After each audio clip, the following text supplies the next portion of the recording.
நீரேற்று பாசனங்களும் இயங்கிக் கொண்டுதான் இருக்கிறது. அவர்களுடைய பிரச்சனை என்னவென்றால், இந்த ஜேரபாளையம் அணைக்கட்டு திறந்தால் தண்ணீர் குறைவு ஏற்பட்டால் அவர்களுக்கு பிரச்சனை ஏற்படும் என்ற தனிப்பட்ட ஒரு சுயநலமும் ஒரு காரணம். அந்த காரணத்துக்காக இவர்கள் தவறான அறிக்கையை மேலே அனுப்பி இந்த தடுப்பணையை இந்த ஜேரபாளையம் அணைக்கட்டில் ராஜவாய்களை தண்ணீர் நிறுத்தி வைத்திருக்கிறார்கள். ஆனால் இந்த வாய்க்காலுடைய வரலாறு என்னவென்றால், இது மன்னர் காலத்திலிருந்து இந்த வாய்க்கால் இருக்கிறது. சுதந்திரம் அடைவதற்கு முன்பே இந்த வாய்க்கால் இருந்திருக்கிறது. அதற்கு பிறகுதான் தமிழக அரசு தனி மாநிலமாக உருவாகி, பிறகு பொதுப்பணித்துறை என்றெல்லாம் உருவாகி, பின்னர் தான் அதிகாரிகள் நியமிக்கப்பட்டிருக்கிறார்கள். இந்த அதிகாரிகள் எடுக்கக்கூடிய திடீர் முடிவுகள் இந்த வருடம் தான் இப்படி நடந்திருக்கிறது. இதுக்கு முன்னர் 15 வருடத்தில் 15 நாட்கள் அந்த வாய்க்காலை தூர்வாடுவதற்காக மட்டுமே நிறுத்தப்படும். மீதி நாட்கள் தண்ணீர் நிறுத்தப்படக்கூடாது. அதுக்கான எந்த உத்தரவும் இல்லை. இப்பொழுதும் கூட இங்குள்ள வினோத்குமார் போன்ற அதிகாரிகள், ஜேஇஏடி என்ற மேல அதிகாரிகள், செயற்பொறியாளர், உதவி செயற்பொறியாளர் அதிகாரிகள் இன்னும் மக்களுக்கு, விவசாயிகளுக்கு தெளிவாக எந்த உத்தரவின் அடிப்படையில் நாங்கள் நிறுத்தி வைத்திருக்கோம் என்று சொல்லவில்லை. இவர்கள் சும்மா மேலிருந்து தகவல் வந்தது. மேலனா எங்கிருந்து வந்தது? வானத்திலிருந்து வந்தது. இவர்கள் சொல்வதெல்லாம் ஒரு எழுத்துப்பூர்வமான உத்தரவை காட்டி இத்தனை நாட்களுக்குள் நீங்கள் நிறுத்தி வைங்கள் என்று சொன்ன மாதிரி எந்த உத்தரவும் இல்லை. எல்லாம் வாய்மொழியாக தனிப்பட்ட முறையில் நிறுத்தி வைத்திருக்கிறார்கள். இது மிக மிக அநியாயமானது.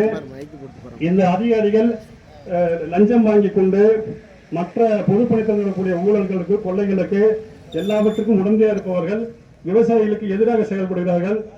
இந்த விவசாயிகளுடைய போராட்டம் ஒரு ஒருங்கிணைக்கப்பட்டது. இப்பொழுதுதான் இந்த உண்ணாவிரத அளவுக்கு வந்திருக்கிறார்கள். மீண்டும் கடுமையான போராட்டம் ஏற்படக்கூடிய சூழ்நிலை வருவதற்கு முன்பு இந்த ராஜவாய்க்கில் தண்ணீர் திறந்துவிட வேண்டும். இல்லை காய்ந்து போய்விட்டால் இந்த போராட்டத்தை கட்டுப்படுத்த முடியாத அளவுக்கு மிகப்பெரிய போராட்டமாக மாறிவிடும். அதை இந்த உண்ணாவிரத போராட்டத்தை பொறுப்பாளர்கள் முன்பாக அனைத்து விவசாய சார்பாக என்னுடைய தமிழக அரசுக்கு கொடுக்கக்கூடிய எச்சரிக்கையாகவே சொல்கிறோம்.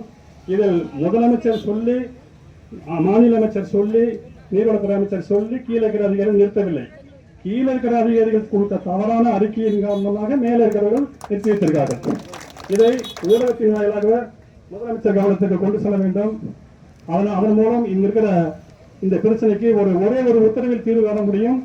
அப்படியே நிறுத்தி வைக்க வேண்டும் என்றாலும் ஒரு குறிப்பிட்ட நாட்கள் தண்ணீர் திறந்து விட்டு விவசாயத்துக்கு ஒரு குறிப்பிட்ட அளவு அதை பசுமையை ஆக்கிவிட்டு பிறகு கூட இடைக்காலத்தில் நிறுத்தி வைக்கலாம், தப்பில்லை. ஒரு 20 நாட்கள் 30 நாட்கள் விட்டுட்டு மீண்டும் கூட நிறுத்தலாம். அந்த மாதிரியான நடவடிக்கைகள். ஆனால் அப்படி எதுவும் செய்யாமல் முற்றிலும் காய்ந்து போய் விவசாயிகளை தீவிரவாதிகளாக மாற்றி பிறகு சட்ட ஒழுங்கை கட்டுப்படுத்துகிறோம் என்று நீங்கள் மக்களை மிரட்டி துன்புறுத்திக் கொள்ள வேண்டாம் என்றும், அதே போல காவல்துறையில் இருக்கிற அதிகாரிகளுக்கு ஒரு பணிவான வேண்டுகோள்.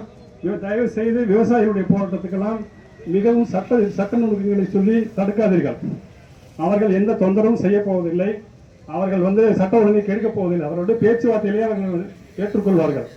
அந்த அடிப்படையில் விவசாயிகள் ஒத்துழைப்பார்கள். அதனால் காவல்துறையினரும் விவசாயிகளுக்கு ஒத்துழைப்பு கொடுக்குமாறு பணியோடு கேட்டுக்கொள்கிறேன்.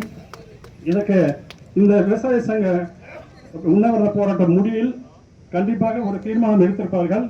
அதில் தண்ணீர் வரவில்லை என்றால் என்ன செய்வது என்பதை பற்றி அடுத்த கட்ட முடிவையும் எடுத்து அறிவிக்க பணியோடு வேண்டுகிறேன்.